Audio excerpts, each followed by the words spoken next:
We have two forces, one of 52 newtons and the other one of 66 newtons. They apply to a single object.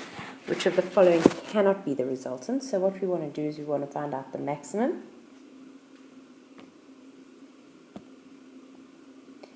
and the maximum is 52 plus 66, and we land up with 118, and the minimum, which is 66 minus 52, and we get 14.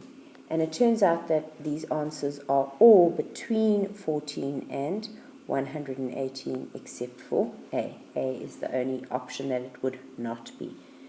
Determine the resultant of these two forces that have been given to you. They've said 3,4 at 71 west of north and 9,2. So if I draw those, remember we're going 71 degrees west of north and it's 3,4 newtons. And from the same point, I go 70 degrees north of east, and I draw 9,2 newtons, and I then complete my parallelogram, draw in a resultant, and it turns out that the resultant turns out to be 9,8 newtons. This is obviously not very to scale because it came out over there apparently, 9,8 newtons at 0. But if you drew it accurately, you would have landed up with that.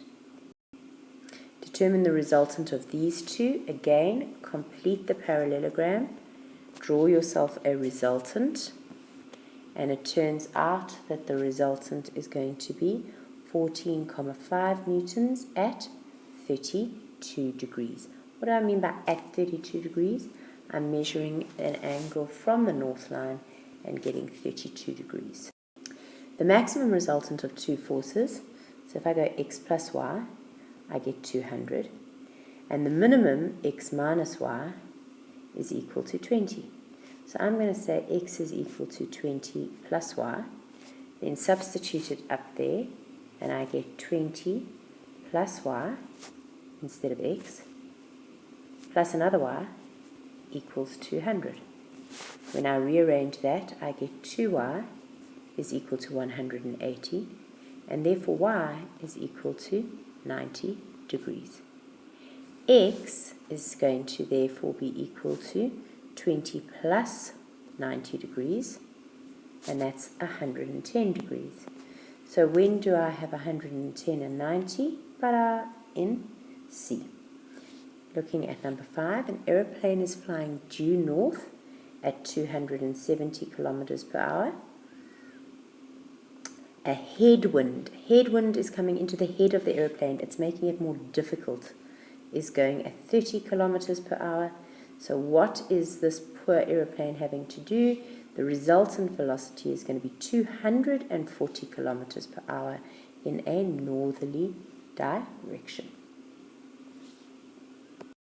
An aeroplane is flying southwest. Southwest is a very specific thing. It's at exactly 45 degrees between south and west at 180 kilometers per hour with a tailwind. So what's a wind that's actually helping it with 15 kilometers per hour?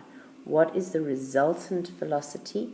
It means that you have to add those two, so it's going to be 195 kilometers per hour, and it's going in a southwesterly direction. So it's 195 southwest, which is option A.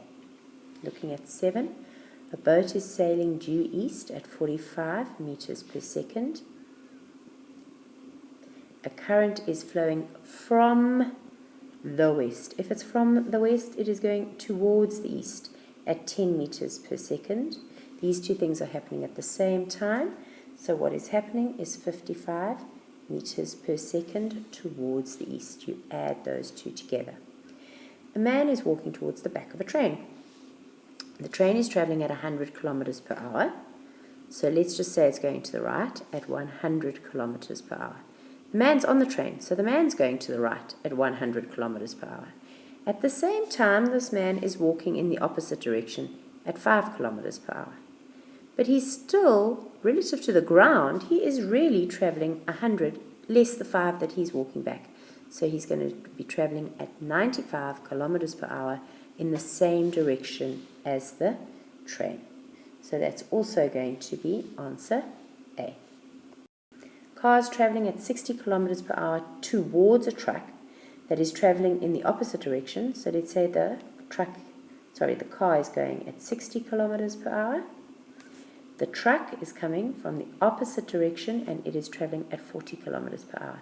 These vehicles are approaching each other, so they are gathering each other's speed. This truck over here is actually feeling its own 60 kilometers as well as the truck hurtling towards it at 40 kilometers per hour. So what is the combined velocity there? They are experiencing both velocities. It's 100 kilometers per hour, and the truck is feeling that towards the car. So you're going to land up with an answer of, 100 kilometers per hour towards the car, which is B. A motorbike is traveling at 330 kilometers per hour towards a truck that is traveling in the same direction. So this truck is going at 40, and the motorbike is catching up at 330. But at the same time as it's going at 330 kilometers per hour, this truck keeps creeping away from it at 40 kilometers per hour. So I actually need to subtract that to get their relative velocity. What is the motorbike's velocity relative to the truck? The truck is experiencing the motorbike gaining on it all the time at 290 kilometers per hour, and it is coming towards the truck. So your correct answer is going to be C.